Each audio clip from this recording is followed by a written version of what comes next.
Então, bom dia, eu sou a Bárbara, sou mestranda aqui no PPGRI da UFSC.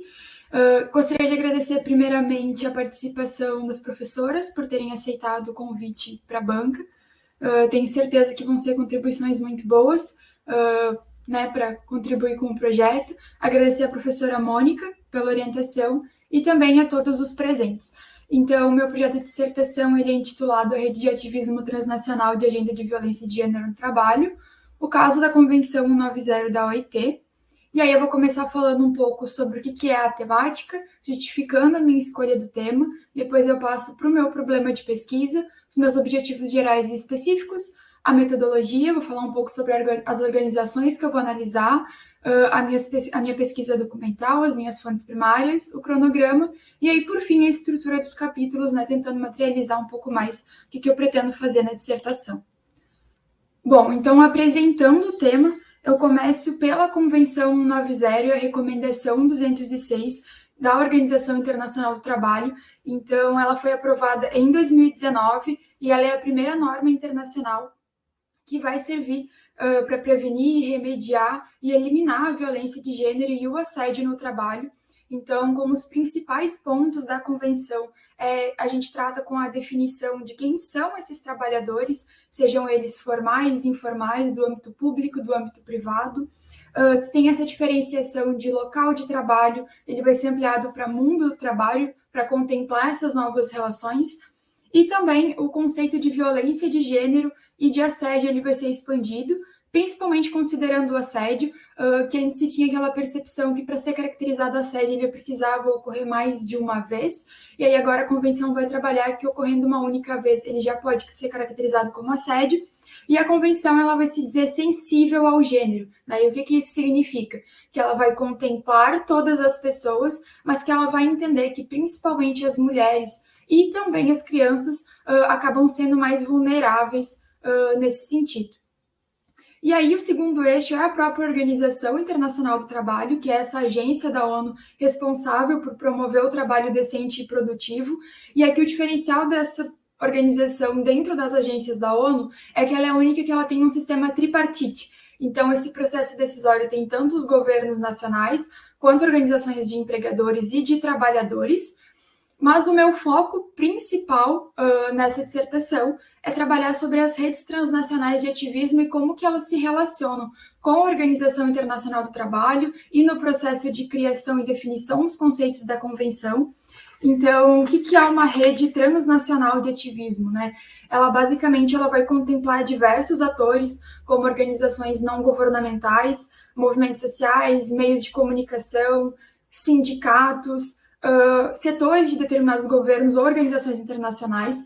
Elas vão ser caracterizadas como estruturas horizontais, no caso, elas têm uma ausência de hierarquia, são relações voluntárias e recíprocas, e elas vão se articular transnacionalmente. O que isso significa? Né? Que elas vão além da fronteira de determinado estado, mas elas vão construir uma agenda em comum que vai contemplar ativistas de diversos países, promovendo essas agendas nas organizações internacionais, como é o caso em específico aqui. Mas pode, enfim, nessas redes passam por diversos meios.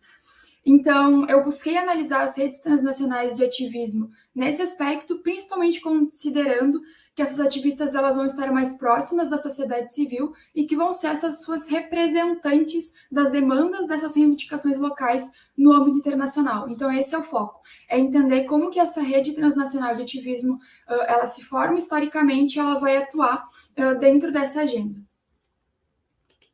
Então, trazendo sobre a justificativa do tema, a questão da atualidade, né? A convenção é de 2019, ela entra em vigor em 2021, então ela vai contemplar essas novas formas de trabalho, essas relações decorrentes disso, e ainda tem desdobramentos que ainda estão ocorrendo, né? Por ser mais atual, os estados ainda têm um processo de discussão, de ratificação.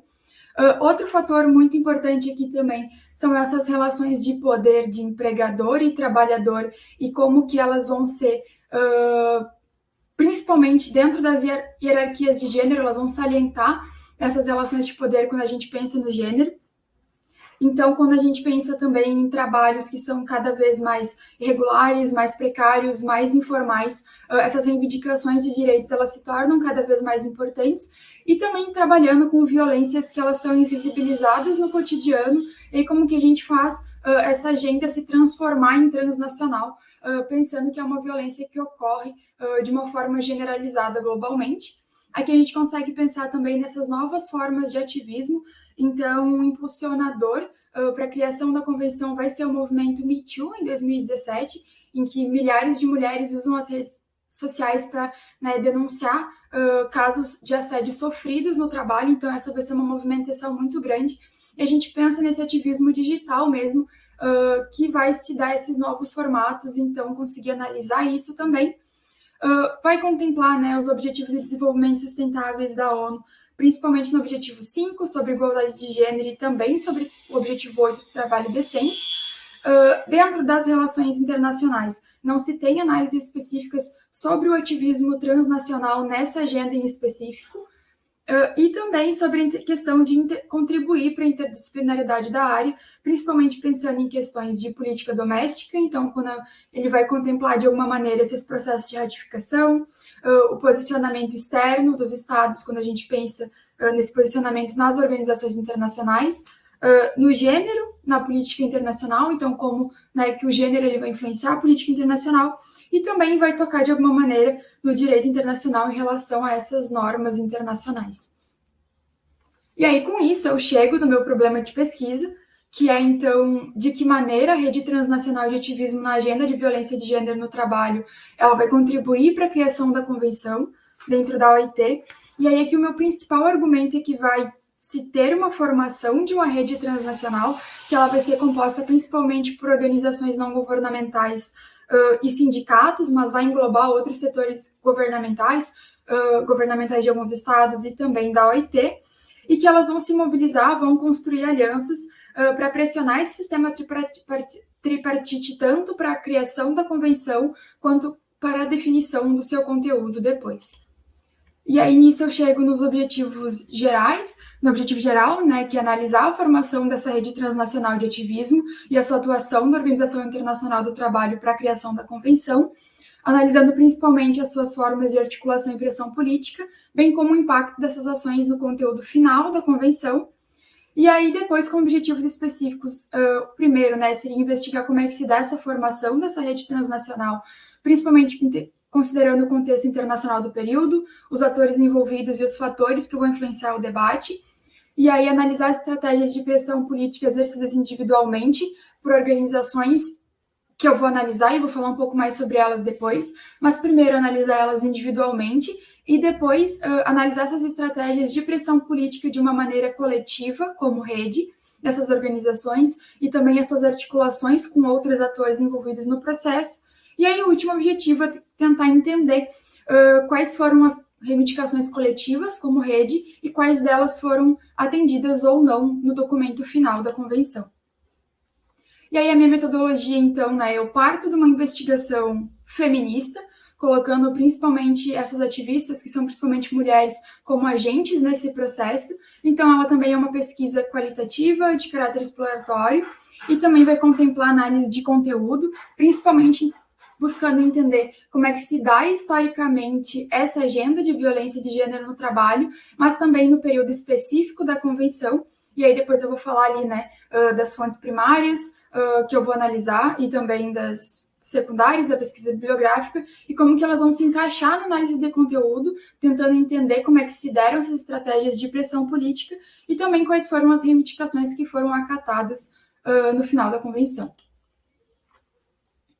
E aí aqui, falando um pouco sobre as organizações não estatais que eu vou analisar, eu estabeleci alguns critérios para chegar nessas organizações. Então, o primeiro seria que elas tivessem uma atuação histórica em agendas de violência de gênero na OIT. Então, a literatura vai falar que essas ativistas elas começam dentro das organizações internacionais, principalmente na ONU, desde a Conferência do México, em 75, a pressionar que se tivessem questões específicas sobre violência no trabalho. Então, como é que se dá esse desenvolvimento historicamente? Algumas redes já participavam disso, algumas organizações, no caso, que elas tivessem elaborado os documentos e campanhas que solicitavam documentos para analisar também essas campanhas, que elas tenham participado nas sessões da OIT ao longo do processo de elaboração da convenção, que elas tenham se articulado com outros atores nessas campanhas também. E aí aqui eu chego em algumas redes, em algumas organizações não analisadas que vão formar essa rede, mas eu entendo que elas vão ser os componentes principais nessa agenda, tanto historicamente quanto no período analisado. E aí que é muito interessante porque elas vão ter uma natureza distinta, tanto em níveis de estrutura, de representação, tentando trazer uma robustez um pouco mais de como que diferentes organizações vão atuar nesse processo, né? E aí eu chego na Confederação Sindical Internacional, que é basicamente o maior sindicato do mundo, então, que vai ter uma atuação com essa estrutura formal e um nível de representação muito alto, e aí depois eu vou falar um pouco mais sobre as ações deles. Eu chego também numa organização não governamental que representa principalmente as mulheres em empregos informais, que é o IEGO, e depois, eu não consigo ver aqui agora, mas é a IDWF, que vai ser específica para as trabalhadoras domésticas. E aí aqui, falando um pouco sobre a minha pesquisa documental de fontes primárias, então aqui eu coloquei os principais documentos que eu pretendo analisar na dissertação, e eles têm dois eixos principais. Primeiro, o das organizações que eu vou analisar. Então, tem alguns outros documentos que eles são anteriores a 2017, e aí eu vou com eles tentar buscar como é que se dá esse desenvolvimento histórico da agenda. Mas de 2017 a 2019, a ITU, que ela fez, né, que é a Confederação Sindical Internacional, ela fez uma grande campanha, que ela vai abarcar também essas outras organizações analisadas, que era a campanha Acabar com a Violência de Gênero no Trabalho, e aí eles vão atuar dentro da Organização Internacional do Trabalho com isso, e eles vão produzir diversos boletins de campanha que eles basicamente vão traduzir como é que se deu todo esse processo, vai ter o posicionamento dos outros atores ali, então é um material bastante rico. Sobre o IEGO, né, eles têm uma nota informativa de 2018, que é um documento também muito completo, que faz o passo a passo da própria atuação da organização e quais eram as suas reivindicações. E a IEGO é importante porque ela é uma das maiores produtoras de dados sobre trabalho informal para a Organização Internacional do Trabalho. Então, quando eles abrem, digamos assim, a gaveta para analisar o tema, muitos dos dados vão vir dessa organização também. E a IDWF ela tem uma plataforma de reivindicações que são principalmente dos trabalhadores domésticos nesse quesito, então é um documento bem completo também. E aí depois também se tem os documentos oficiais da OIT, né, da Comissão de Normalização que vai analisar a agenda, a própria convenção e a recomendação, e aí tem duas versões do relatório Acabar com a Violência e Assédio no Trabalho, que ele vai contemplar essa legislação inicial que foi proposta pela OIT e que foi enviada aos membros do sistema tripartite, e também se tem a resposta que, né, se colocou nesse questionário de que cada um ali tinha suas reivindicações, o que cada um pensava sobre a temática no momento, os relatórios de procedimento da 107ª sessão da convenção, então é basicamente do que foi discutido naquela sessão que aprovou a convenção, e também o relatório de conclusões que vai sintetizar tudo isso. E aí aqui o cronograma, né, que eu estabeleci, então eu acabei fazendo revisões no projeto até abril, e tentando produzir essa prévia do capítulo 1 também, e agora a qualificação em maio, e aí eu previ basicamente 2 meses para cada capítulo, para conseguir chegar e defender ali por meados de fevereiro. E aí aqui eu vou entrar na estrutura dos meus capítulos. Então, basicamente, meu primeiro capítulo é sobre gênero, relações internacionais e ativismo transnacional. Então, eu começo falando sobre a divisão sexual do trabalho e como que se dá essa inserção desigual das mulheres na economia de mercado. Então, eu achei que era uma discussão importante para trazer, porque a gente está falando sobre o âmbito do trabalho, então, o gênero no âmbito do trabalho. E aí trabalho também com o gênero como uma categoria de análise nas relações internacionais, muito entendendo o gênero como essa construção que vai dizer quais são os papéis sociais de homens e mulheres na sociedade, então tentando entender como é que isso se dá, e também essa perspectiva construtivista, né, de como é que se dá essas ideias de gênero, elas moldam e são moldadas pela política internacional, e aí o meu foco vai ser na questão de identidades e nas normas internacionais também. E aí aqui eu trabalho posteriormente sobre o ativismo transnacional e as redes transnacionais de ativismo, e aí eu coloco essas estratégias de pressão política em 4 eixos principais, que eu acredito que elas vão contemplar essas estratégias. A primeira delas seria essa política de informação, então é basicamente como que essas organizações elas se articulam em rede, elas trocam informações e também elas produzem informações visibilizando isso para esse público-alvo. Esse simbolismo, né? Então, como é que se dá essa construção de identidade como uma rede transnacional? Como é que a gente se dá essa humanização dessas informações? Então, por exemplo, quando essas redes e essas organizações de forma individual, elas criam campanhas, como é que eles transformam esses dados sobre violência e assédio em questões mais humanas para chegar no público-alvo? Então, né, essa questão mais simbólica, o principal elemento ali de persuasão. A política de influência, então, pensando muito nessa alavancagem política de mudança de comportamento, e aí principalmente dos estados e das organizações de empregadores nesse processo, e a política de responsabilização, que vai ser basicamente constranger esse sistema tripartite nesse processo para que se construa essa convenção.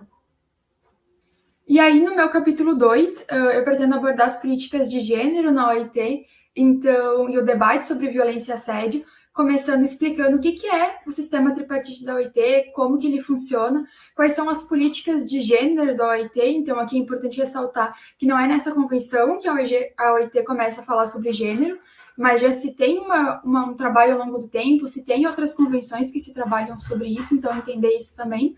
Entender historicamente quais são os antecedentes dessa agenda sobre violência e assédio no trabalho, principalmente quais eram os consensos e as divergências na inclusão dessa agenda, que ela ficou ali por muito tempo dentro da OIT, sendo debatida, mas ela não era topo de agenda, então ela se torna topo de agenda só em 2017, mesmo que a gente já tivesse em 2015 uma comissão trabalhando sobre isso, ela ainda não era esse topo de agenda, né? Ela ficava ali um pouco mais escanteada dos processos principais.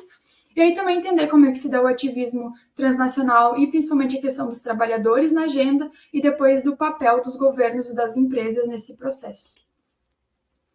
Então, o terceiro capítulo é sobre o processo de criação da convenção, e aí eu pensei em começar tratando sobre essas campanhas globais da violência de gênero. Então, como eu falei anteriormente, o Me Too ele vai ser o principal impulsionador para que essa agenda ela se torne, né, realmente discutida e debatida, então que esse sistema tripartite seja constrangido internacionalmente para tomar uma ação com base nisso.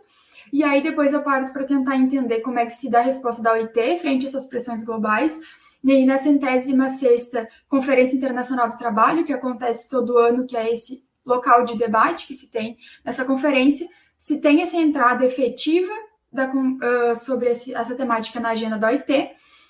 Depois falar um pouco sobre o processo de construção da convenção, então como é que se dão essas consultas, os levantamentos de dados, até no ano posterior, né, nessa próxima conferência que é firmado o compromisso de criação da convenção.